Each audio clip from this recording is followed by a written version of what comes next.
Mesela herkes diyor Tayland mı ucuz yoksa Vietnam mı ucuz? Evet, sana onu soracağım. Yaşamak için hangisini tavsiye edersin? Sen ikisinde de uzun süre bulundun aslında. Ayda sınırsız internet, 10 dakika bir görüşme yapmıyoruz zaten, her şeyimiz internet. 50.000 dong. Yani ne kadar? 2 dolar değil. Değil, evet. 2 dolar değil. 60-70 lira falan. Sınırsız. Şu telefonu böyle tutup yol neresi, böyle mi gitsem diye bakarken tak motorda arkadan birisi yanaşıyor, çekip gidiyor. Ho Chi Minh Center'da buna dikkat etmek gerekiyor. Maalesef burada çok yaygın bir şekilde hırsızlık durumları var. Benim yaptığım 2 tane tur var. Çok araştırdım. Zaman içinde yaptığım 2 tur var. Birincisi Chu Chi tünellere, Vietnam tarihini, Vietnam kültürünü, yani o yapısını anlamanız için en önemli yapmanız gereken tünel turu. Şu markayı görüyor musun? V şeklinde. Evet. Bu Vietnam'ın kendi arabası. Elektrikli. Vincom diye bir firma var. Çok zengin bir adam tarafından yönetiliyor. Geçen gün hatta hikayesini okudum.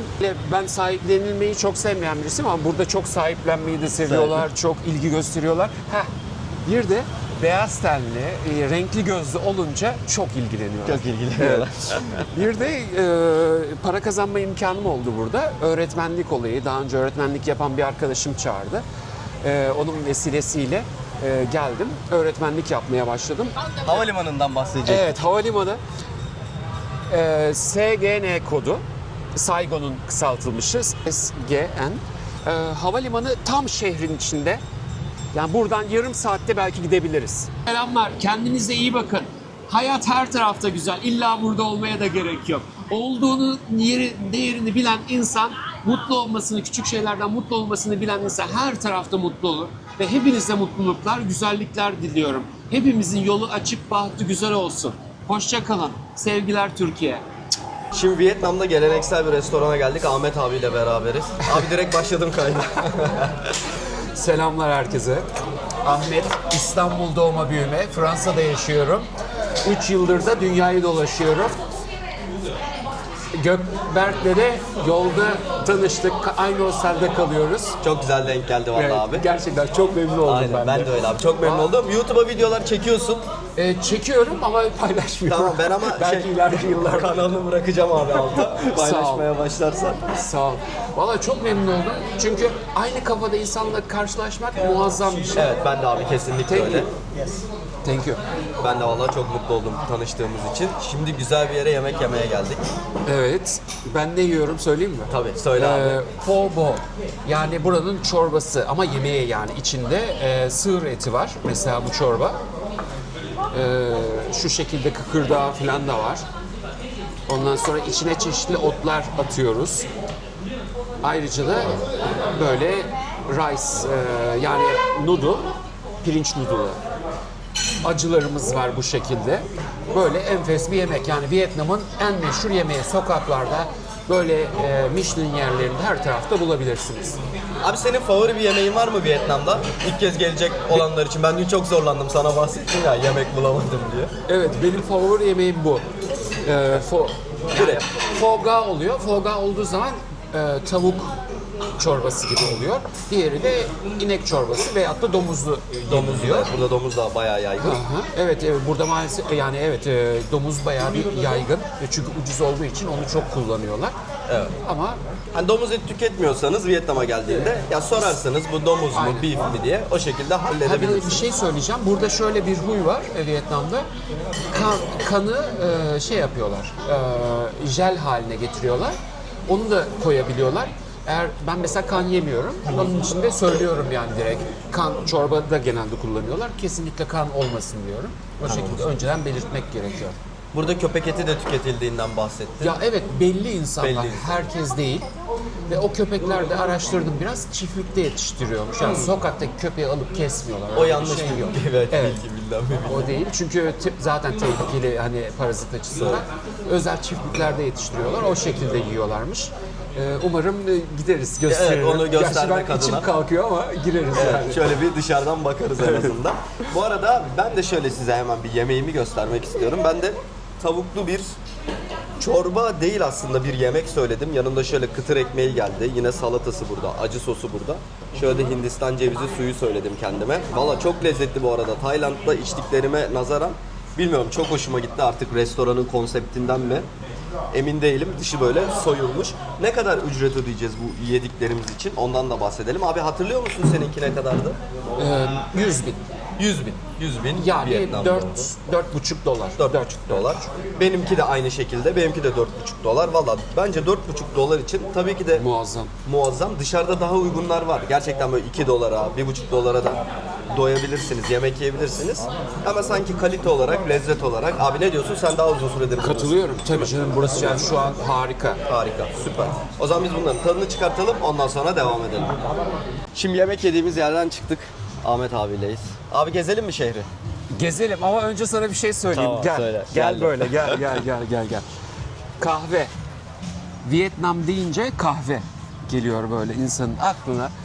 Kahve, burada kahveyi yetiştiriyorlar. Dalat diye bir şehir var. Dağlık bir bölge. Vietnam'ın ortalarında. Oraya da muhakkak gitmelisin. Bir gör oraları. Orada kahve yetiştiriliyor. Çilek de yetiştiriliyor. Yani bizim coğrafyaya yakın ürünler orada gayet rahatlıkla yetiştiriliyor. Biraz tabii ki Ho Chi Minh'deyiz şu an. Burası yaz kış 30 derece. Orası daha soğuk oluyor. Daha Kışın soğuk. tabii soğuyor orası. Yani 15 derece falan iniyor. Sen o zaman bu Vietnam'a gelirken abi montunu, kazak Yok istiyor hiçbir musun? şey getirmedim. Ha, getirmedin. Yok. Oraya gittiğim zaman üzerime bir tane daha giyiniyorum. O kadar da soğuk O olmuyor kadar, çünkü. Evet. tamam. Ama Hanoi'ye gitmedim çünkü orası yani bizim Türkiye gibi soğuyabiliyor. O kadar olmasa da. Hanoi tam kuzey. Şimdi Vietnam kahvesiyle meşhur. Kahve üretiyorlar. Ondan sonra kahvenin tabii ki çeşitleri var burada. Şu kahveyi göstermek istiyorum. Luwak kahvesi. Yani bu hayvan, ismini şu an hatırlamıyorum. Bu hayvanın yiyor kahve çekirdeklerini. Ondan sonra çıkarıyor. O kahve çekirdeklerini de belli işlemlerden geçirip Dışkısını kahve- yani. Evet, içiyoruz, aynen. Dışkısından kahve yapıyorlar. İçtim. Çok güzel, değişik bir esansı var.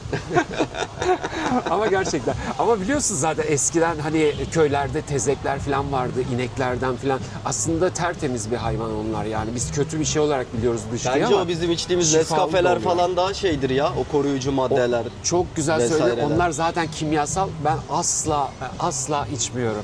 Ve hiç kimseye de tavsiye etmiyorum. Ya o çok önemli çünkü tamamen kimyasal. Sen burada abi doğal beslenmeye özen Tabii gösteriyorsun. ben her tarafta. Her tarafta. Her tarafta. Ve onu da söyleyeyim, kaya tuzu kullanırım. Normal tuz zehirdir. Kesinlikle kullanmam. Bu kahveyi kesinlikle denemeni tavsiye ediyorum. Tamam. Çünkü- Bunları mekanlarda da bulabiliyoruz herhalde. Bunu her tarafta bulamıyorsun. Her tarafta bulamıyorsun, Evet, tamam. bu şekilde alıp kendin yapabiliyorsun ama o şekilde oluyor. Bak çok güzel bir yerdeyiz. Burası turistlerin yoğun olarak geldiği çarşısı, market. Yani işte şeyler bulunuyor, taklit ürünler veyahut da Vietnam'a özgü hediyelik eşyalar. Şu kızları çekmişsin Ertan. Evet. Buranın yörel giysisi bu. Yani şu anda da tatilde olduğumuz için Tet, şimdi buranın yılbaşısı bu zaman oluyor. Yani Çin takvimine göre hareket ediliyor. Ve şu an 10 günlük bir tatil başladı. Ho Chi Minh'e tam doğru bir zamanda geldin. Çünkü burası boşaldı. Evet, Boşalıyor. evet. Daha da boşalacak. Herkes gidecek. Herkes memleketine gidiyor veyahut da tatil yerlerine gidiyor. Yani şu an burada tamamen bayram, tatil bu. Burayı kesinlikle görmeni tavsiye ediyorum. Bir ara gezersin. Gerçi kesinlikle değil çünkü içeride bildiğimiz turistik eşyalar var yani. Tamam. Fiyatlar peki uygundur diye tahmin ediyorum. Fiyatlar uygun, evet. Yani hani mesela ben geçen sene burada yaşadığım için bakıyorum aşağı yukarı aynı. İnsanların, bu lokal insanların yaşadığı yerlerde kaldım. Orayla çok büyük farklar yok. Ama tabii ki her zaman için şey yapmak gerekiyor. Neydi ismi? Fiyat, pazarlık burada pek işlemiyor, onu da söyleyeyim. Ama şu bulunduğumuz merkez bölgesinde bazıları kazıklamak isteyebilir. Evet. Onlara dikkat etmek gerekiyor. Abi şehir olarak şu anda Vietnam'ın pahalı bir şehrindeyiz değil mi? Daha ufak yerlerde fiyatlar daha uygundur diye tahmin ediyorum. Ya şöyle söyleyeyim, değişiyor. Yani hani burada bazen çok uygun fiyata da bulabiliyorsun. Başka böyle hiç insanların gitmediği bir yerde pahalıya da bulabiliyorsun. Pahalıya da bulabiliyorsun. Hani Değişiyor. o biraz rastgele. Hani mesela herkes diyor Tayland mı ucuz yoksa Vietnam mı ucuz? Evet, sana onu soracağım. Yaşamak için hangisini tavsiye edersin? Sen ikisinde de uzun süre bulundun aslında. Çok güzel bir soru sordun ama geniş bir soru. Tayland insanları çok neşeli, cıvıl cıvıl, hareketli, ruhlu, yani bir ruh var. Ama buradaki insanlar o kadar cıvıl cıvıl değil. Hani o açıdan Tayland'ı seçerim. Fiyat, yaşam açısından ise iki ülkede ucuz olan şeyler var, pahalı olan şeyler var. Hani Tayland ucuz veyahut da Vietnam ucuz diyemem.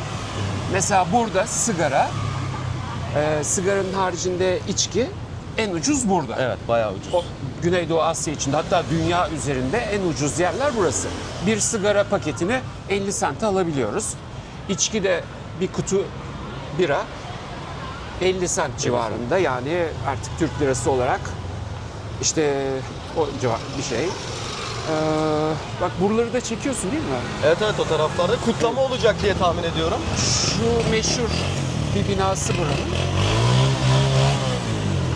Burası tabii ki komünist rejimle yönetilen bir ülke. Ama ve lakin bu arada da gürültüyü duyuyorsunuz değil mi? Yani, Gürültü gidiyor. yani şu an gene iyi bir gürültü. Ben geçen sene burada İngilizce öğretmenliği yaptım. 6 ay kadar kaldım. İşim de çok iyiydi. Seviyordum, herkes, çocuklar da beni seviyordu. Ama maalesef bu gürültü ve burada şu an göremiyoruz ama hava kirliliği var. Herkes motor kullanıyor. Yani otobüse binmiyorlar. Otobüsü ayıp bir şey olarak görüyorlar. Ben hep otobüsle gider gelirdim. Burada da öyle bir eziklik mi diyeyim, bir şey olayı var yani. Otobüsler bomboş ve klimalı oluyor aslında. O kadar da rahat. Peki abi, hiç motosiklet almayı düşündün mü? Fiyatlara baktın mı? Fiyatlar çok uygun. Ben ama düşünmedim çünkü motor kullanmıyorum. Yani burada motor kullanmak işkence. Eziyet. Yani o pis havayı devamlı çekiyorsun. Ve bir yerden bir yere gitmek de çok zor. Ho Chi Minh City için söylüyorum. Yani burası çok yoğun bir motor var. Yani Arkamızdan da görüyorsunuz ki bunlar az. Normalde şehir daha kalabalık olunca müthiş bir motor yoğunluğu var burada. var evet, şu an çok rahatız. normal değil mi şu an her şey her yolunda? şey normal, yani şu an motor tek tip Kornayı var. da çok seviyorlar. Sürekli korna. Acayipler. Evet, ama bir şey söyleyeceğim o konuda. Normalde çok kornaya basmıyorlar. Çok kibarlar. Hani mesela beni şuradan karşıdan karşıya geçerken çek. Gerçi burada dediğim gibi motor yok doğru düzgün de. Önünden arkandan geçiyorlar. Sen belli bir hızla gidiyorsun. Tereddüt etmeyeceksin. Belli bir şekilde yürüyeceksin. Deneyimleyelim mi abi şimdi? Evet, ama biraz trafik olsun, Evet, öyle trafik yapalım. olsun. Tamam. Yani saygılılar. Güneydoğu insanın hepsi öyle. Saygılılar, sevgililer, güzel düşünceli ve güzel insanlar. Genelde böyle. Agresif tipler de var. Ama genel olarak hepsi güzel, kaliteli, keyifli insanlar yani. Ve köylü olmalarına rağmen birçoğu buraya köyden geliyor. Büyük şehirleri biliyorsun. Şurayı bir gösterelim. Burası Tamam. meşhur Saigon Center. Saigon buranın bir diğer ismi değil mi? Ho Chi Minh Tabii. City demiyorlar. Saigon'da İşte diyen var. 1970'li yıllarda Amerika'nın işgalinden kurtuldukları zaman şehrin ismini de değiştiriyorlar.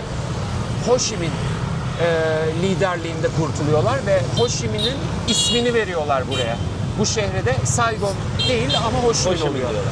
Bu arada Ho Chi Minh de yani bazıları diktatörmüş gibi konuşuyor ama bence çok güler yüzlü bir adam. Halkı da ona göre olmuş yani. Buradaki insanlar da seni sever, kollar yani. Buranın insanı öyle. Kadınları sadıktır. Ama çalışan kadınlar da ona göredir. Tabii, ona göre. Herkesin kendi bir tarzı var. Ama böyle bizim böyle eski Türk örf ananelerine uygun bir yaşam şu an Yaşam. burada halen mevcut yani. Onu söyleyeyim. Süpermiş. Saigon Center, içeride lüks mağazalar var, lüks bir yer var. Gezinmek için insanların birçok zaman geldiği bir yer yani. Hem turistler hem de lokal insanların geldiği yer. İstersen, Devam edelim. evet. Mesela geçsen, Motor. o önünden veya Evet, arkandan önüme doğru geçer. geçti. Güzel, mesela hemen bakın sağdan da gidiyor. Aynı şekilde. Ama önemli olan tabii senin belli bir ritimde gitmen. Hani tereddütte kaldığın an çalışma, kafasını da çarpışma karıştırmamak oluyor. lazım. Evet. İleri mi gideyim, geri mi gideyim? Evet. Ama otobüsün önüne de atlamamak lazım. Onu da söyleyeyim ya. Arabalar biraz sıkıntı olabiliyor. Ben gelirken birkaç yorum okudum. Birazcık satıcılar ısrarlıymış diye. Doğru. Sadece bu bölgede bazen şeyler, Israr yani ederler. bazen değil ısrarcılar, her ülkede olduğu gibi. Ama öyle durumlarda net bir tavır sergileyip geçince hayır. Evet, fazla uzatmadan ilerlemekte yani fayda var. o da uzatamıyor artık zaten. Ama maalesef öyle bir durum olabiliyor bu bölgede sadece. Şu an Nguyen Street diye meşhur bir yerine gidiyoruz buranın. Tamam. İnsanlar akşamları orada toplanıyor. Saray var. Tamamen eski tarihi yer. Süper. Galiba PTT binası da o tarafta gideceğimiz O da bölgede. biraz yukarıda O da oluyor. biraz yukarıda. Hepsi birbirine yakın. Eskiden Fransızlar tarafından yapılmış birçok binayı bu bölgede görebiliriz. Diğer bölgelere zaten gittiğinde de göreceksin. Burada mesela Avrupa'yı tarzda binalar vardır. Veyahut da geniş binalar, geniş evler. Ama diğer taraflarda hep kutu gibi küçücük, dünyanın en küçük evleri, en küçük odaları. Ben öyle yerlerde çok kaldım. Yani herhalde o zamanda yaşadıkları savaştan dolayı olsa gerek küçük yerlerde, küçük alanlarda kalmayı tercih ediyorlar. Daha minimal yaşıyorlar, daha ufak yaşıyorlar. Tabii minimal insanlar, doğru. Ben birazcık burayı daha önce bulundum mu abi? Arnavutluk Tiran'da. Arnavutluk evet gittim. Biraz bana Tiran'ı andırdı. Bu bölge Ha. için konuşuyorum. Şimdi böyle kafeler yine köşelerde insan. Az önce konuştuk ya. Evet. İnsanlar kafelerde oturuyor diye. Çok Avrupa'yı geldi bana bu taraf. Burası evet, aynen burası en eski yeri, Saigon'un merkezi ama aynı zamanda da yeni yapıların yapıldığı yer. Zaten her tarafımızda şöyle gökdelenler, iş merkezleri. Evet. Tabii kapitalizm her şeyiyle burada, onu söyleyeyim. Bankalar, işte binalar, Sheraton orada, Hilton, bütün ünlü oteller, zincirler hepsi burada yani. Her taraf tamamen Amerika, Avrupa gibi şu bulunduğumuz bölgede. Abi sana şunu sormak istiyorum. Seninle video dışında da sohbet ettik. Çok fazla ülkede bulunmuşsun. Vietnam'da ama daha uzun süreli yaşamışsın. Yaşıyorsun şu anda Evet. da. Neden Vietnam'ı tercih ettin onu merak ettim. İnsanları güzel, insanlarını sevdim ve açıkçası bu. Ve de çok uygun fiyatlar. Yani bir oda kiraladım, düzgün bir oda 200 euro. Yani 200 dolar civarında. Bu arada ben hep dolar olarak söylüyorum çünkü Türk lirası devamlı değiştiği için değeri. Onun için dolar olarak söylüyorum. 100 dolara bile kaldığım oda oldu. Ve Onu güzel bir söyleyeyim. oda değil mi? Böyle. O güzel değil ya. O küçük böyle 3 katlı dediğim gibi kutu gibi sadece oda şeklinde yükselen evler. Bu kızları göster istersen bak. Şöyle. Bunlar buranın. Geleneksel. Evet. Orası yani değişik imkanlar var ama gerçekten burası ucuz. Ve insan. Yani insan benim için çok önemli.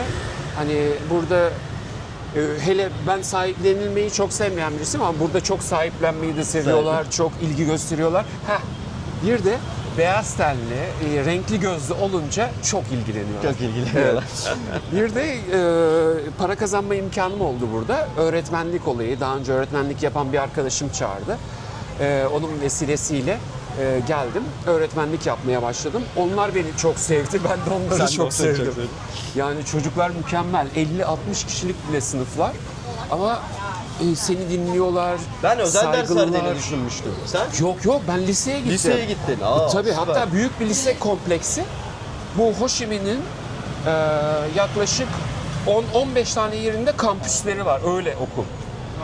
Ondan sonra orada haftada bir, her sınıf için haftada bir kere gidip 2 saat yani günde toplam 8 saat ders veriyordum. Gayet de Süpermiş. güzeldi. Çocuklar çok tatlı ya. Evet gerçekten çok tatlı. Suratları çok hoşuma gidiyor Evet, benim. inanılmaz. Ya ben Avrupalılara artık böyle uzak bakmaya başladım yemin ediyorum ya. Gerçekten buradaki ufaklıklar acayip tatlı oluyorlar. Neden Vietnam? Yani Vietnam, Tayland da olabilir. Hani bu bölgeler dediğim gibi güzel. Yemekler konusunda zorluk yaşamıyorsun diye tahmin ediyorum. Ben de şöyle zorluk yaşadım biraz. Domuz yemiyorum. Ondan dolayı da burada da geleneksel olarak birçok yemekte domuz olayı var. Ondan dolayı bir zorluk yaşadım. Ama onu da güzel çözüyorum. Az yemek yemeye başladım. Yaklaşık 20 kilo kaybettim bu arada. 20 kilo kaybettim. Evet, geçen sene buraları dolaşırken sıcak olduğu için de pek yemiyoruz, içmiyoruz. Bundan dolayı çok da güzel oldu, keyifli oldu. Az yemek gerçekten en önemli çözüm. Evet. Az yemek. Az yiyeceğiz. Az yemek, bol su. Ya bunu herkese tavsiye edelim yani. Bu en önemli mesajımız olsun. Bir de burada ekmek tüketimi de azalıyor bizim Türkiye'ye göre. Ben onu geçen gün fark ettim. Tayland'da hiç ekmek yememişim. 59 gün kaldım. Evet. 1-2 kere falan yemişim hani ekmek. Ya işte evet. Aynen. Biz şeyizdir ya, ekmek olmadan doyamayız deriz. Doyuluyor. Ekmek Kesinlikle olmadan. doyuluyor ama evet biraz zorluk çektim ama sonra alıştım. Hiç aramıyorsun bazı zamanlar. Ama Vietnam'a geldiğimiz zaman bir şansımız var. Baget. Evet, çok güzel gerçekten. Fransızlardan kalan ikinci bir kültür, adet. Baget olunca da artık Onu dayanamıyorsun yiyoruz yani. ama gerçekten tadı apayrı. Ve şu an neredeyiz? Nguyen Street, meşhur caddesi. Buradan başlıyor, o saraydan. O işte Ho Chi Minh Ho Chi Minh. Şehre ismini liderleri. veren. Yani buranın Atatürk'ü. Ve şehre de ismini veren kişi. Şöyle döndüğün zaman da ta aşağıya kadar, İleriye nehirin kadar. oraya kadar bu cadde ilerliyor. Şu an standlar kurmuşlar yılbaşı dolayısıyla. Normalde burayı insanlar dolduruyor. Yani Süper. En turistik noktası burası. evet, insanların buluşma, eğlenme, oturma. Bu binaların hepsinde işte kafeler, barlar, buluşma noktası yani. Bu şehrin buluşma noktası. Önemli bir yer. İstersen böyle gidelim. Olur, gidelim. Şu anda zaten bütün turistler fotoğraf çektiriyorlar burada. Bu süslemeler yılbaşı için mi yoksa hep mi bu şekilde? Yok, yılbaşı. Ha, yılbaşı için. Yılbaşı. 80-95. Burada yeni yıl 29 Heh. Ocak'ta kutlanacak. Çin takvimine göre öyleymiş. İzninle hemen şeyi göstereyim ben sana. Şimdi bu bayramın ismi, bu tatilin ismi Tet. Tet Holiday diye geçiyor. Ve Tet Holiday'de en önemli şey iki çeşit. Şunları göstereyim böyle yakından. Tamam. Mesela bu Peach Blossom. Yani nasıl söyleyeyim, şeftali çiçeği diyorlar buna. Bu meşhur. Bir de şu pembe, bu değil ama gene bu şekilde başka bir tane daha model var. Şu an burada göremiyoruz. Bunlar çok meşhur. Bir de buranın en meşhur bitkisi ayçiçeği. Nedense her tarafta, Ho Chi Minh'in olduğu her tarafta ayçiçek gözüküyor. Bak mesela oraya Hemen koymuşlar. koymuşlar. Aynen. Şöyle yanına doğru gidelim. Bak burada bile güler yüzlü böyle. Bazı ülkelerde bu tarz liderler Asık çok fena. meşhurdur ama sevilmez. Mesela burada Vietnam halkı Ho Chi Minh'i seviyor. Seviyor, evet, Değil mi? birbirlerine Seviyor. çok tutkunlar. Tamam, süper. Gerçekten bir birliktelik var. Daha önce ayrılarmış ama bir birliktelik var yani. Hani Ben hep de böyledir onu ya, çok- eski dönemi özleyenler var mı gibi bir şey sormak istedim. Yok herhalde. Şu anda herkes Ha, mutlu. yok. Bunlar zaten genel olarak anını yaşayan millet. Aynen, genel olarak yani mutlular. o oldu, bu gitti, artık olan oldu. Aynen. Ama yalnız Vietnamlı dostlarımdan duyduğum kadarıyla şöyle bir durum var. Hani belli etmeseler de gizli bir ayrım varmış. Bazıları hani Amerika'nın o zamanını özlüyorlarmış. Aynen. Öyle bir şey varmış. Var. Ama Ufak çapta bunun- da olsa vardır Evet, kesin. belli grupları varmış kendi aralarında. Ama yani benim hani bir şey olarak gördüğüm öyle Genel pek değil. olarak insanlar seviyor. Şöyle gösterelim. Ho Chi Minh bu. Ufak bir tebessümle selamlıyor. Evet. Güler yüzlü bir adam. Mesela şey yapmış, bak bu çok önemli. Hani bütün liderler başa geçtiği zaman bir insan öldürme veya temizleme bir şeyler yapıyor. Bu adam yapmamış abi. Onun için şu an bu ülke huzur içinde. Ben böyle gördüm. Kimseyi kırdırmamış. Kırdırmamış. O Amerikancı olan hani o yönetimi de destekleyen insanları da benimsemiş. Yani kitabını okudum. Alman bir yazar yazmış. Orada da onu anladım Onu yani. anladım. Benim anladığım bu şekilde. Yani Süper. ondan dolayı ben de çok saygı duyuyorum yani Ho Chi Minh'e. Ben de mutlaka okuyup araştıracağım. Hani yeteri kadar araştırmadım ama merak ettim, şu anda mutlaka okuyacağım. Evet. Hemen sol tarafta Rex Otel. 5 yıldızlı, buranın en meşhur oteli. Niye meşhur? Amerikalılar buradayken Amerikalıların karargahıydı burası. Burayı bir gösterelim istersen. Olur. Şimdi otel. Gösterelim. O zaman da otel şeklinde ama karargah burasıymış. Amerikalı merkez yönetildiği yer burasıymış, yani diye. Şöyle tam arkamızda. Burası aynı zamanda, burası da saray. Burası parıl parıl oluyor akşam. Gerçekten bahçe olarak da çok keyifli, çok güzel gözüküyor. Saray Gel. da yine aynı şekilde. Gel, neler var burada bak. Bunlar ne? Nedir bunlar? Bu sonsuzluğun simgesi, temizliğin simgesi. Lotus. Lotus şöyle. Evet. Bu açmamış hali şu an. Bu lotusun ben o zaman özelliğini anlatayım. Tabii. Bu infinite, yani sonsuzluk bitkisi olarak geçiyor. Niye? Mesela su istediği kadar pis olsun, berbat bir su olsun, tertemiz bir şekilde açıyor bu çiçek. Yani böyle bir mucizesi Süper, var. Süpermiş. Pisliğin içinde tertemiz bir Tertemiz. çiçek açıyor. İnşallah işte hepimiz de öyle olur. İnşallah, Yani o evet. çevremiz çok kötü olabilir, zorluklar olabilir, pis yerlerde olabiliriz, pis insanlara denk gelebiliriz ama biz Lotus kendimizi gibi. evet. Açmamız gerekiyor. Evet, yani temiz olarak güzellikler yapabiliriz yani. İstersen gel öyle bakalım. Olur, o tarafa doğru gidelim. Burada da ufaklıklar bakın böyle kıyafetlerini giymişler şu anda. Geleneksel bir şekilde. Burada fotoğraf çektiriyorlar onlar da. Bunların askeri. Şöyle asker bakın. Yeşil bir üniforması var, koyu yeşil. Yine burada geleneksel Vietnam yazarsanız internette mutlaka bu şapkaları Bir göreceksinizdir. sorayım bakayım. Hello. What are you doing here? Chị Hiên, ta hỏi làm gì kìa? Yeah, what are you doing here, for example? We are waiting for. We are serving some people to come here to show their respect to Ho Chi Minh. Oh, Yeah, okay. to Ho Chi Minh president. Okay. We love Ho Chi Minh also. Yeah. He is smiling every time and so wonderful. Thank you. Ho Chi Minh'e saygı için gelenler varmış. Onları karşılıyorlarmış.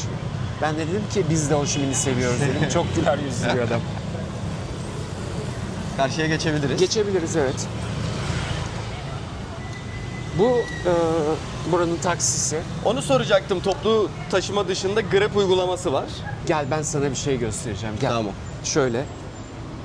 Şu markayı görüyor musun? V şeklinde. V, evet. Bu Vietnam'ın kendi arabası. Elektrikli.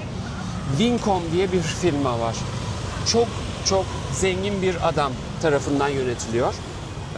Geçen gün hatta hikayesini okudum. Rusya'da master'ını yapmış. Oradayken o zaman Ruslar yeni komünizmden çıktığı zamanlar, bundan 20-30 yıl önce noodle üretiyor. Hazır noodle'ları satıyor orada ve öyle zengin oluyor. Daha sonrasında işte onu Nestle'ye satıyor. Daha sonra da kendisi geliyor burada. Vincom diye bir şirket kuruyor. Bütün Vietnam genelinde birçok mall, Vinmart, Vincom diye geçer. Her tarafında görebiliriz bunu. Yüksek yüksek gökdelenleri hepsini bu adam yapıyor, bu firma yapıyor. Ve bu da Vietnam'ın elektrikli arabası. Bunun birçok değişik modeli de var. Şöyle bakın. Bizdeki birazcık TOG'a benziyor gibi. Galiba. Ama bu tabii ki de çok daha yaygın anladım. Kullanıyor, halk seviyor. Oo, her tarafta. Her taraf. Taksiler özellikle yani. Ben hatta başka hiçbir ülkede bu kadar yaygın kullanılan bir araba görmedim. Görüyoruz. Aa, Bu arada süpermiş. Çinlilere çok sıcak bakmıyorlar. Aslında kendilerinin de kan bağı olmalarına rağmen Çin'le çok temkinliler. Ona göre hareket ediyorlar. Bu arada da parantez için bulunduğumuz şu an sanırım 70. mi 75. Çin-Vietnam halk ilişkiler dönemi kutlamasını yapıyorlar. Kutlamasını yapıyorlar. Evet, öyle bir özel bir gün, aynı bugünler. Ama dediğim gibi kendi arabalarını üretiyorlar ve kendi her şeylerini kendi yapmaya çalışıyorlar. Genelde Japonlarla işbirliği yapıyorlar. Japonlarla yapıyorlar. Evet. Bu şeyi söylemek lazım. Bu tabii şu an bulunduğumuz orijinal Versace, Bulgari, onların önündeyiz ama bazı insanlar hep soruyor çünkü hani alınır mı, yan sanayi mi diyor, fake. Fake, çakma. Evet, çakma şeyler. Ben çakma olarak burada pahalı buldum. Çin ucuz o konuda. Yani burada tavsiye de etmiyorum yani. Eğer bir ürün alacaklarsa, mesela Nike alacak veya bir şey alacak, Malezya'yı tavsiye Malezya, ediyorum. Apple alacak, Malezya'yı tavsiye ediyorum. Çünkü orijinal ürün ve orijinal her şey ve fiyatları da en uygun Malezya'da. Malezya. Amerika'da var en uygun fiyatlar, kaliteli orijinal ürünlerin en ucuzu Amerika'da. Ben Hong Kong diye de okumuştum galiba. Hong Kong'da Hong Kong'da da var ama Hong Kong'a gitmek de Evet. büyük bir mesele. Niye biliyor musun? Çünkü çok pahalı. O inanılmaz pahalı. Evet. İnanılmaz Yani doğru. zaten orada kâr edeceğim derken Aynen. otelde bir gecede o para Gidecek. gider.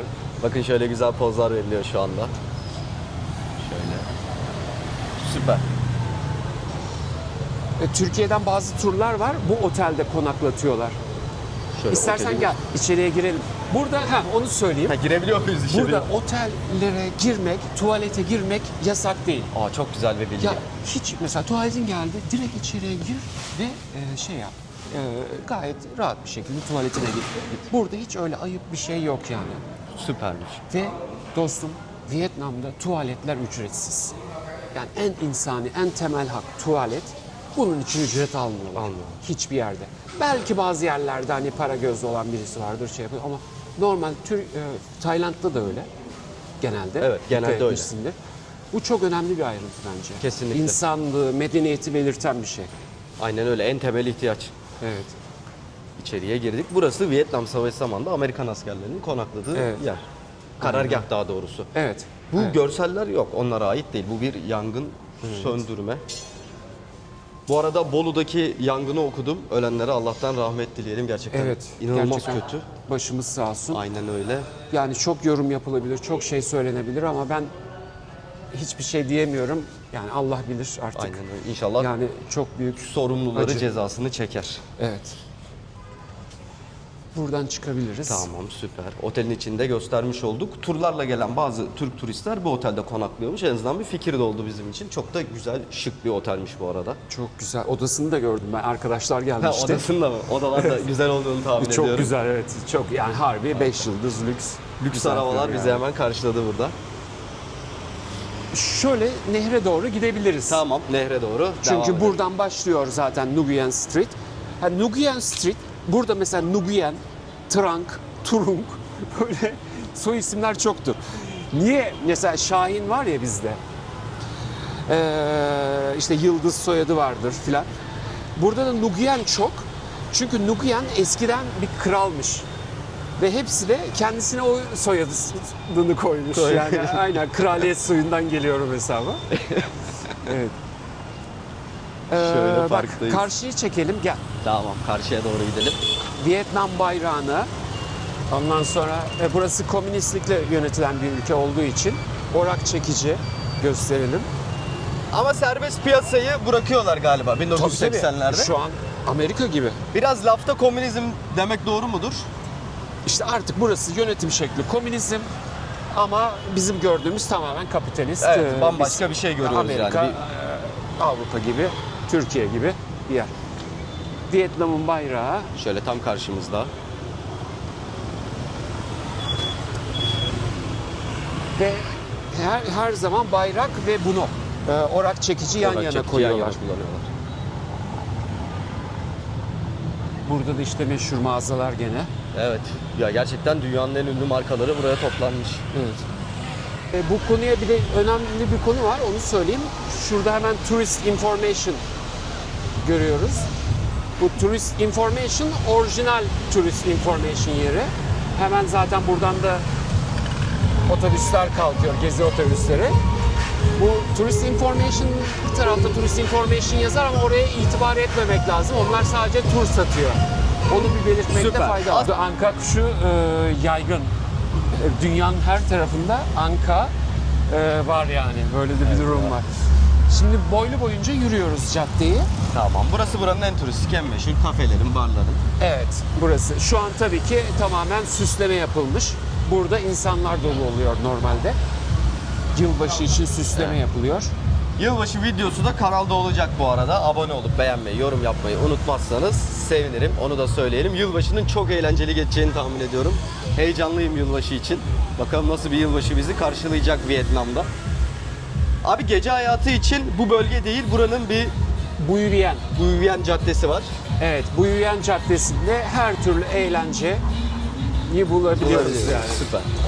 Buraya gelecekleri için önemli bir şey, telefonunu göstereyim. Şu telefonu böyle tutup yol neresi, böyle mi gitsem diye bakarken tak motorda arkadan birisi yanaşıyor, çekip gidiyor. Ho Chi Minh Center'da buna dikkat etmek gerekiyor. Maalesef burada çok yaygın bir şekilde hırsızlık durumları var. Beni çok defa uyardı insanlar bu konuda. Vietnamlılar yolda giderken bile uyardılar yani. Buna dikkat edin. Telefonu Böyle bu şekilde her zaman, değil. aynen. Ben şöyle bir şey koydum, parmağımı takıyorum. Parmakla gitsin diyorsun telefonla beraber. Çok iyi. Valla dikkat etmekte fayda var. Ya çok tatlı bu arada, atmosfer olarak böyle geleneksel kıyafetlerle insanlar geçiyor etrafımızdan falan. Bayağı keyifli bir yürüyüş yolu burası. Evet, evet. Alışveriş yapmak için şu K marketler var sanırım.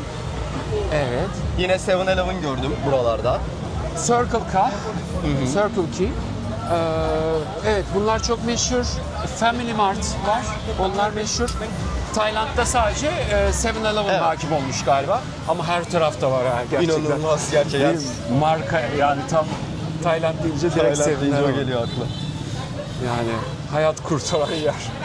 Sen bir de abi video kapalıyken bir konudan bahsedeceğim. Para akıyor buraya demiştin, hatırlat demiştin. Evet. Aynen, o konudan bahsedebilirsin. Şimdi burası bu arada onu da söyleyeyim. Para konusunda, gelişim konusunda şu anda dünyanın en hızlı gelişen ülkesi.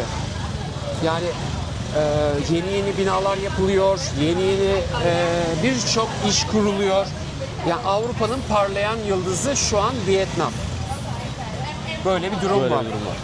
Şöyle bir durum ben burada yakaladım. Çin'e gittiğimde de bunu fark ettim. Şimdi mesela Amerika Apple'ı orada üretiyor. Dünyaca ünlü birçok marka Çin'de üretiliyor. Bunu araştırdığım zaman şunu gördüm. Çinliler ince işlerde ustalar. Yani tarih boyunca Çinliler ince işlerde ustalar. Aynı şekilde bazı Vietnamlılar, hepsi değil, bazıları gerçekten ince ayrıntıları güzel yapıyorlar.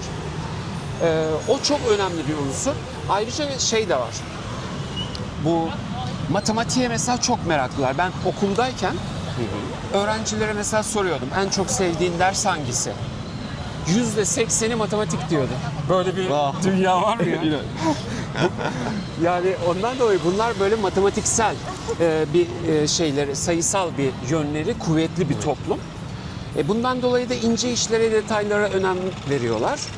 Ondan dolayı da tabii ki bir işe kendilerini verdikleri zaman iyice veriyorlar. İyice verince de güzel işler ortaya çıkabiliyor genelde. Ama şunu da söyleyeyim. Mesela ben birkaç kere terziye gitmem gerekti. Basitçe bir bel daraltması için. Gittim. Yani bizim Türkiye'de olsa gerçekten bizim insanımızın pratikliği de müthiş bir şey. Yani artı tarafı o. Ama buradaki çıkarttı. Bütün böyle kemerin geçtiği o kemeri tutan şeyleri hepsini söktü. Ben hatta durdurmaya çalıştım. Yani burayı sökme, şu ortadan kes, kısalt. Ondan sonra yok öyle yaptı ve onu da yapamadı biliyor musun? O tamam. Beceremedi. Yani bir şeyler yapmaya çalışıyorlar, ayrıntıya iniyorlar ama orada da tırtlıyorlar yani. Çok özen gösterince galiba. Evet, bazen de öyle oluyor yani böyle de bir taraf var yani.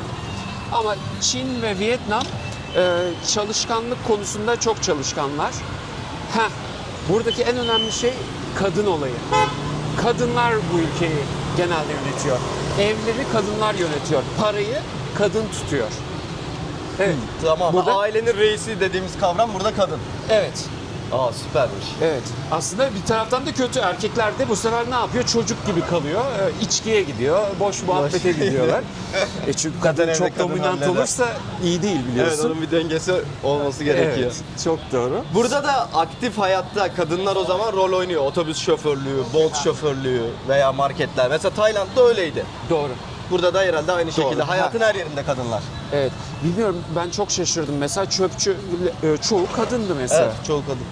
Çok çalışkanlar, azimliler. O şekilde bayağı bir ilerliyorlar. Çocuklarına çok değer veriyorlar. Çocuklarına çok sevgi veriyorlar. Görüyorum yani böyle. Ondan sonra her şey çocuklar için. tabii çok desteklediğimiz bir hayat tarzı değil. Yani insan önce kendisine bakmalı, sonra çocuğuna. Hani uçaklarda da vardır ya, önce emniyet kemeriniz, oksijen Maske maskesini kendine. kendiniz takın, sonra çocuğunu kurtarabilirsin.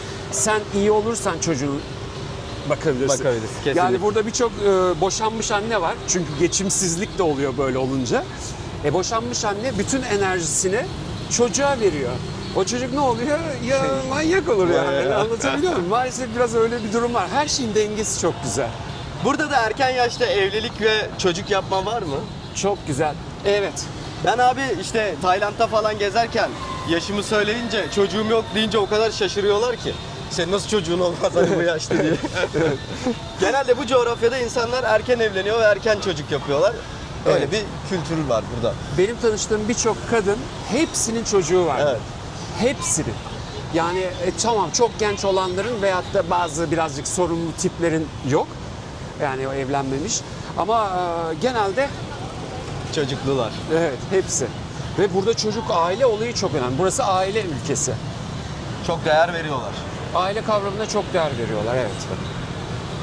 Güzel bir sahile çıktık. Evet sahile geldik. Bu yolun aşağısı direkt sahil. Karşı kıyı turistik olarak güzel mi? Gezilecek yerleri var mı? Karşı taraf tabii orada da var birçok yer. Orada da var birçok yer. Değişik yemekler, değişik şeyler var. Süper. Hemen şuradan ileriden Tamam. şu ileriden buranın deniz kenarı Vung Tau diye bir şehir var. Vung Tau'ya feribotlar kalkıyor. Aa çok güzelmiş. Evet. Ben otobüse gitmeyi düşünüyordum. Feribotla Feribotla. tavsiye ederim. Fiyat olarak da uygun. Buradan kalkıyor hemen ve orada denize girebiliyorsun, güneşlenebiliyorsun. Aa, Buraya harikaymış. 100-200 yani 100-150 kilometre uzaklıkta bir yer. Aa süper bilgi abi. Evet. Ama Vallahi- TED tatilinden sonra git. Şimdi oralar full. Herkes Aynen, tatilden oralara sonra karşı. oralardayız. Karşı kıyıya galiba taksi botlar da var. Taksi botlarla da geçebiliyoruz. Evet. Evet. Aynen. Şimdi az önce bahsettiğimiz Ahmet abi onu gerçekleştiriyor. Bakın trafiğin ortasına daldı şu an yaya geçidinden. Ve evet problemsiz bir şekilde karşıya geçti. Şimdi aynısını ben deneyeceğim. Belli bir ritimde geçmeyi. Bakalım ne yaşayacağım. Şöyle ben de daldım. Şu anda normal bir ritimde devam ediyorum. Evet hiçbir problem yaşamadım. Yine aynı şeyi burada da gerçekleştireceğim. Bakın durmuyorlar ama süperdi. Evet. Dediğin gibi abi ritim konusu önemli. Evet. Yani belli bir ritimde gideceksin ki onlar önünden arkandan geçecekler. Evet bunlar Vung Tau'ya kalkan feribotlar. Feribotlar. Evet. Gökberk sana şu binayı göstermek istiyorum bak. Görüyor Şu musun? en yüksek olan, ucu Evet. en yüksek olan. Hemen Evet. şurada gözüküyor. Evet. Tepesinde bir tane de bayrak var. Evet. Bu zamanın en büyük, en uzun gökdeleni. Yani yeni yapılan tabii ki bir bina. Güneydoğu Asya'nın en uzun binası. Ama şu an en uzun mu onu bilmiyorum. Ona bir bakmak lazım. Malezya'daki ikiz kulelerden de Twin Tower'dan da o zaman uzun. Ona bir bakmak lazım. Ona bir Aynen. buralar böyle bakın gökdelenlerle dolu.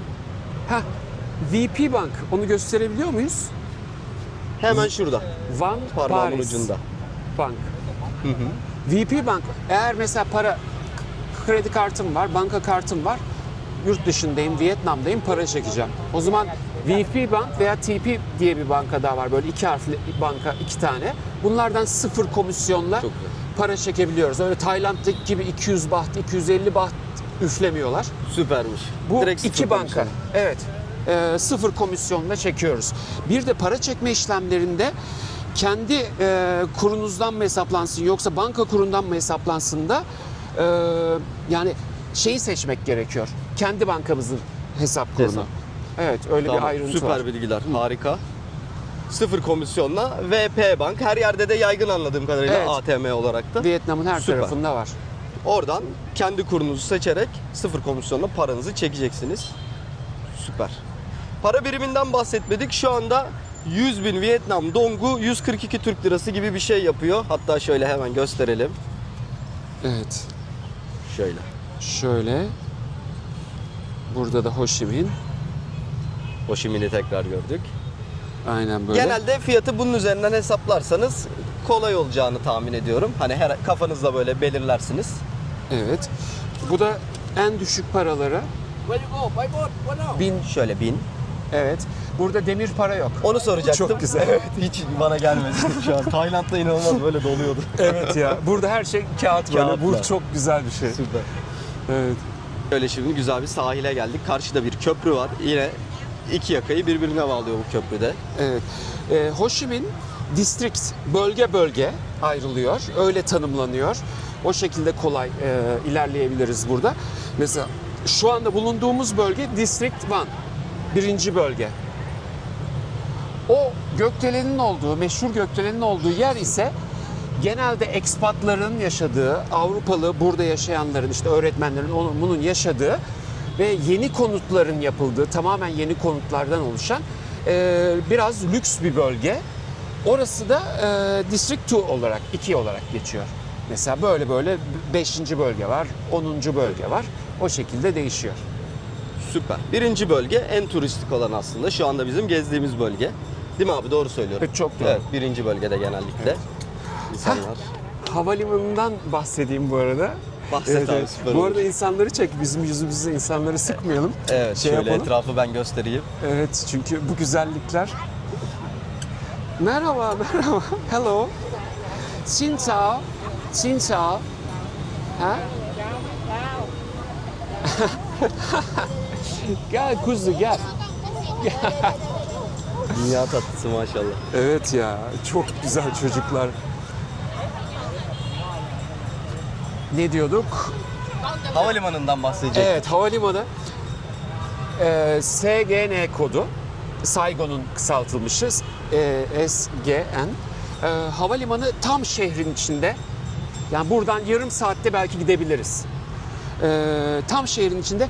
Bizim Atatürk Havalimanı'nın birebir aynısı. Aynısı. Yapı olarak da aslında aynısı.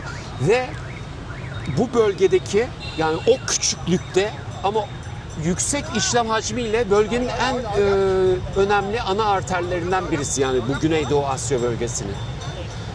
Ho Chi Minh City'nin havalimanından bahsediyorum. Yani aynı Atatürk Havalimanı. O kadar mutlu oluyorum ki oraya gidip geldiğim zaman. Çünkü kapısının önüne otobüse atlıyorum. İstediğin yere geliyorsun. İstediğim bir yere gidiyorum. Her tarafına gidiyorum. Ve de o kadar kolay yani. Ve yüzlerce, binlerce uçak kalkıp iniyor. Yani çok güzel de işletiliyor. Aynı bizim gibi, bunlarda bazıları bayağı pratik oluyor. Bayağı pratik. Evet. Ben Ondan- ne kadar 15.000 donka galiba otobüste S9 diye bir otobüs vardı.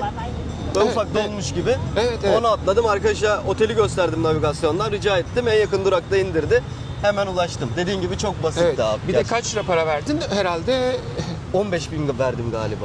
Çok uygun bir fiyattı. evet, valizin olduğu için öyle bir şey yapıyorlar. Valiz varsa Valize, ona da evet, para ekstra para alıyorlar. Evet, öyle bir şey var. Ama fiyat çok ucuz. Çok uygun. Yani hani kaç lira?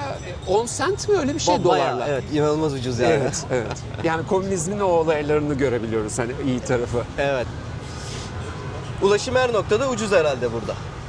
Ulaşım ucuz. Burada Grab denilen bir uygulama var.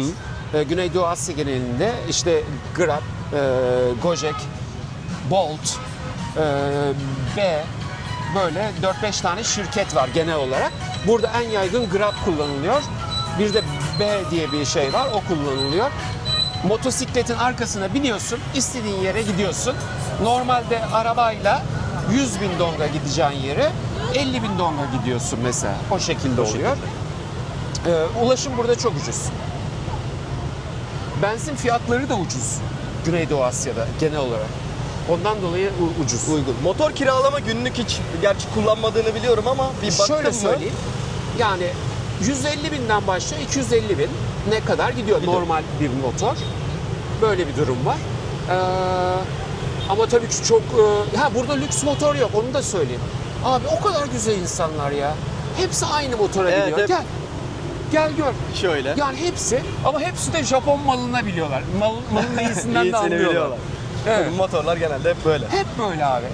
Kimse hani böyle devasa motor falan kullanan yok. Yok. Böyle güçlü olacağım, yarayacağım, geçeceğim yok. Hepsi saygılı, hepsi eşit, kardeşçe yaşayıp Yaşıyorlar. gidiyorlar yani. Hemen arkamızda bir komünist ülkedeyiz. Hilton. Hemen bu arkamızda da Starbucks var. Bunu da göstermek istedim. Bantao. İşte Şöyle buradan göstereyim. Vung Tao'ya. Bento Batch Tank. Hatta hemen saatleri de gösterelim. Olur. Belki birisinin işine yarar. Vallahi benim yara. Ben de bir bakayım. Ben de oraya gitmek istiyorum. Hem de fiyatlar da belki yazıyordur. Ben bir sorayım. Birkaç değişik yere gidiyor buradan çünkü. Tamam. Your left hand. Do you know the hours? The schedule. Yeah. Okay, thank you. Şimdi burada bilmiyorlar. İleri gitmemiz gerekiyor. İstersen sonra bakarız. Tamam, sonra bakarız. İnternetten de bulabiliriz. Aynen, internetten de bakabilirsiniz. Şöyle gözüküyor. Ya da buraya gitmeden bir gün önce gelirsiniz, bir check edersiniz. başka. Halledebilirsiniz o şekilde de. Ne kadar güzel değil mi buralar? Harika. Evet. Gerçekten çok keyifli. Ha bak, hostellerden bahsedeyim. Yani şimdi Vietnam'ın güzel tarafları var. Biraz da böyle can sıkıcı tarafları var. Şimdi bir gezgin olarak genelde biz hostelleri tercih ediyoruz. Çünkü niye? En önemli iki sebebi var. Benim için mesela. Birincisi para. Çok ucuza Kesinlikle kalabiliyoruz. katılıyorum, evet. Ondan sonra hadi mesela söyleyelim 115 bin donga kalıyoruz. Mesela 100 bin donga kalabiliyoruz. Ne ediyor bu? 5 dolar etmiyor. 5 dolar. Yani ucuz. Ondan sonra ikinci sebebi ise insanlarla tanışıyorsun, arkadaşlarla. Seninle nasıl Evet, bir araya aynen, geldik? hostel. Dün tanıştık. Dün tanıştık. Dün tanıştık ya. Hostel olmasaydı mümkün değil yani. Çok zor. Evet, ben otel odasında da kaldığım zaman mesela o otele kapanıyorum veya dışarı öyle geçiyor. Evet, konfor alanı direkt yaratılıyor. Evet. Ondan sonra bir Hintli ile tanıştım. Çok enteresan. Sonra bir baktım böyle çocuk otele falan çağırdı beni. Gel dedi, boş ver dedi. Burada kalalım dedi falan, şey yaptı böyle. Kanka olduk biraz. Ondan sonra bir gün sordum ben buna. Bir baktım böyle o lüks gökdelenin altında buz paten yeri var. Oraya gidelim falan dedi. Ya falan. Bir baktım çocuk maddi durumu iyi. Sonra sordum, niye dedim sen hostelde kalıyorsun dedim. Dedi ben dedi kız tavlamak için kalıyorum. Yemin ediyorum ya. Çok şaşırdım. İnanılmaz. Vallahi. Ben çünkü hostellerde bazen kızlardan sıkılıyorum, yoruluyorum. Yani şey oluyor biraz bazen, özellikle Vietnamlı kızlar biraz cins olabiliyor. Mesela ne var? Odada yatakta yemek yiyor. Yani ben çok tilt oluyorum. Ondan sonra akşam saat 10'dan sonra otelde sessizlik olur. Ama 10'da 11'de 12'de çıtır çıtır çantasını yapıyor. Ediyor falan. Yani böyle Biraz cahillik var. rahatlar o konuda, şeyler böyle. Bayağı bir rahatlar. umursamıyorlar. O konuda da Çinlilere benziyorlar, biliyor musun? Evet, bence de. Çin'de de çok gürültülüler ve bayağı bir rahatsız edici durumlar oluyor. Hatta otel odasında sigara falan da içiyorlar. İçiyorlar, ha, o Evet, derece. evet. Yani Hosteller güzel ama normal bir otel konaklamak istersek herhalde bir 10-12 dolarlara mı çıkmamız gerekecek? en az. En az. Tabii o da yani evet. Yani evet. Tayland'da daha uygun oteller oluyor. Sana Oluyor. bahsettiğim gibi. Ama burada da uygun oteller var. Yani konaklama burada çok uygun gerçekten. Ben Booking sitesini kullanıyorum. Sen hangi siteyi kullanıyorsun? Genelde Booking kullanıyorum. Çin'deyken trip.com, çünkü mesela orada da farklı bir özellik var. Mesela diyelim ki Çin Seddi'ni gezmeye gideceksin. Bilet alman gerekiyor veya Forbidden City'ye bilet alman gerekiyor. Onu uygulama üzerinden yapman gerekiyor. Uygulama. Rezervasyonlu gidiliyor orada. Hepsi. Sim kartı da sorayım. Ben havalimanından aldım. Şu anda tedirginim, söyleyeceğim sana ama umarım kazıklanmamışımdır. 300 bin donga, sınırsız bir aylık internet aldım. Çok güzel. Bana fena gelmedi rakam. 10-12 dolar gibi bir şey yapıyor. Evet. Büyük ihtimal hızı düşecek. Tamam. Hangi marka? Vietnamsel. Vietnam'sa o zaman pahalı olmuş. Pahalı mı olmuş? Evet. Viettel'se iyi. Ama Vietnam Mobile falan, benimki Vietnam Mobile. Ama Evet, Vietnam Mobile. bir de ben şöyle bir şey duydum. Şey yapmıyorlarmış. Bir ay olmadan kesiliyormuş telefon. Umarım seninki öyle olmaz. Umarım. Yani çok altını çize çize söyledim ama umarım doğru anlaşabilmişizdir kendisiyle. Evet. Bakalım. Ben bedava aldım. Bir arkadaş kampanyadan vermişler ona. O da bana verdi. Ne kadar yüklüyorum onu söyleyeyim. Çok enteresan yani, şok olursun. Ayda sınırsız internet, 10 dakika bir görüşme yapmıyoruz zaten, her şeyimiz internet. 50 bin dong. Yani Ne kadar? 2 dolar değil. Değil, evet. 2 dolar değil. 60-70 lira falan. Sınırsız. Sınırsız. Süper. Yani bu ucuz olanı tabii ama iyi de çekiyor yani. Sorunum yok yani. Süper. Yani burada sim kart uygun 3 bulunabilir. yıldır öyle kullanıyorum. Tabii hemen kapatmıyorlar. Aylık vergileri yok. Evet evet. İnternet konusunda böyle. Otelde falan Wi-Fi'ler de zaten her yerde var. Onları da yine değerlendirirsiniz. Güzel yani. Keyifli bir şekilde şehri gezdik. Abi öncelikle sana teşekkür ederim. Gerçekten Ben çok teşekkür değerli ederim. bilgiler verdin. Vallahi sayende sana da dedim ya video kapanınca. Vietnam'ı şimdi anlamaya, yapmaya başladım. Birazcık yeni gelince sudan çıkmış balık gibi oluyor insan. Şimdi böyle güzel bilgiler öğrenince eminim daha keyifli geçecek Vietnam. Senin var mı eklemek Sağ ol. istediğin burayla alakalı son bir şeyler? Veya buraya geleceklere bir tavsiyen olabilir. Vietnam'a gelirken vize almaları gerekiyor ama bu kolay bir vize. 3 ay veriyorlar vizeyi ve herkese vize veriyorlar. Çok zor bir vizesi yok. Online olarak başvuruluyor. Sadece kalacakları yeri ve tarihleri net bir şekilde belirleyip ve fotoğraflarını da düzgün bir fotoğraflarını hazırlayıp ona göre başvurularını düzgün yaparlarsa tam olarak normalde herkese vize veriyor Vietnam. Ama bazı sorun da olabiliyor şu şekilde. Bazı insanlar vize alamadıklarını söylüyorlar ve acenteye gitmek zorunda kalıyorlar. Tabii olayın iç tarafını bilmiyoruz ama ufak bir hata yüzünden veyahut da hata olmasa bile uğraştırabiliyorlar. Böyle bir konu var. Ama öyle bir durumda da biraz daha fazla verip acentalar vasıtasıyla yapabilirler. Normalde tek girişli 3 ay vize 25 dolar. Çok girişli 3 ay vize 50 dolar. Abi bu tek girişi ve çok girişi açmak istiyorum.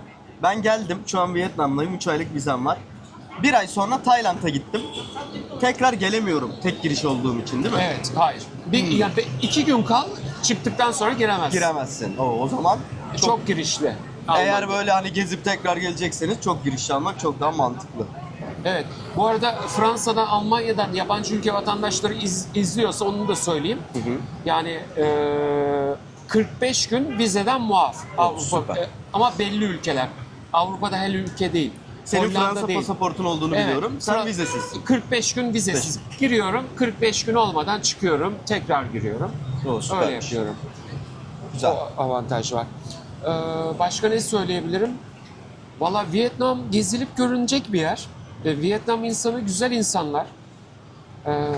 Yani burada birçok yapılacak bir şey var. Herkesin kafasına göre birçok aktivite var.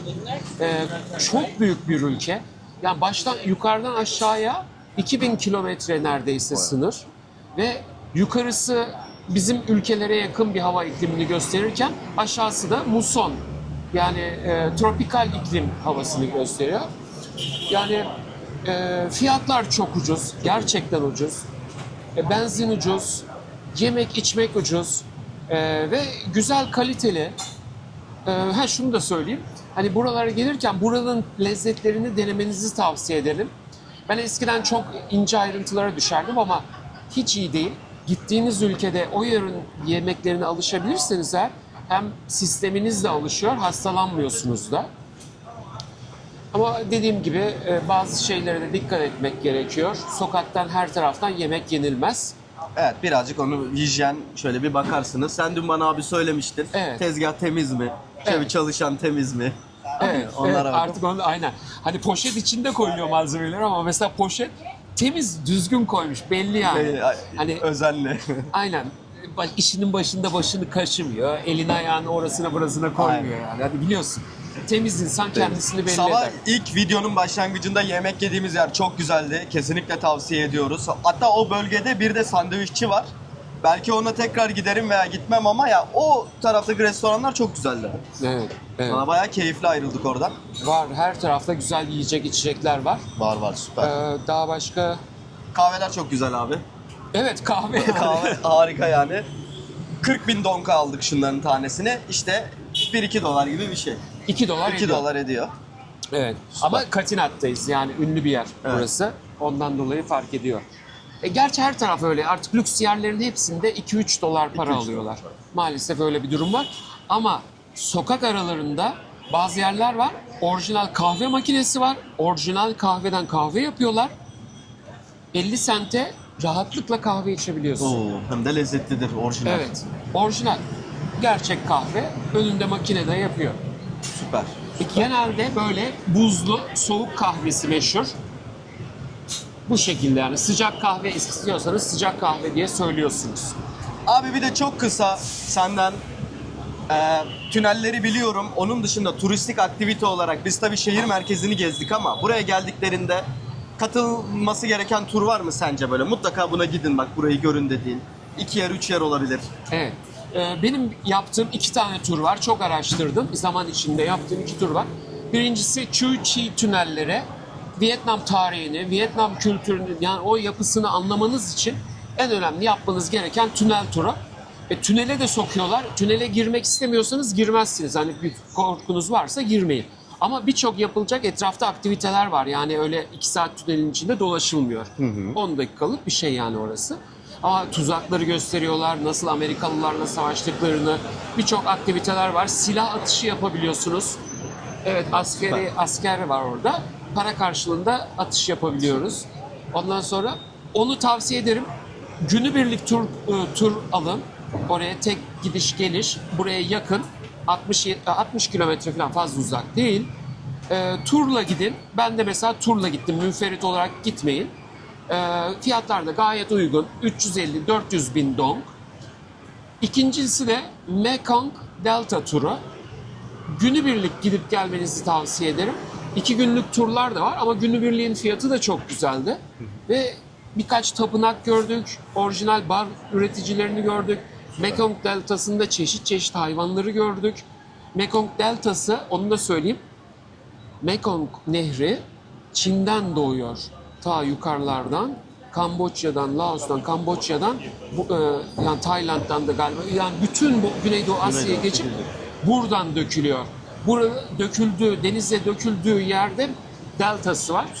Mekong Deltası burası. Harika. Onu gidin, görün. Başka turlar da var.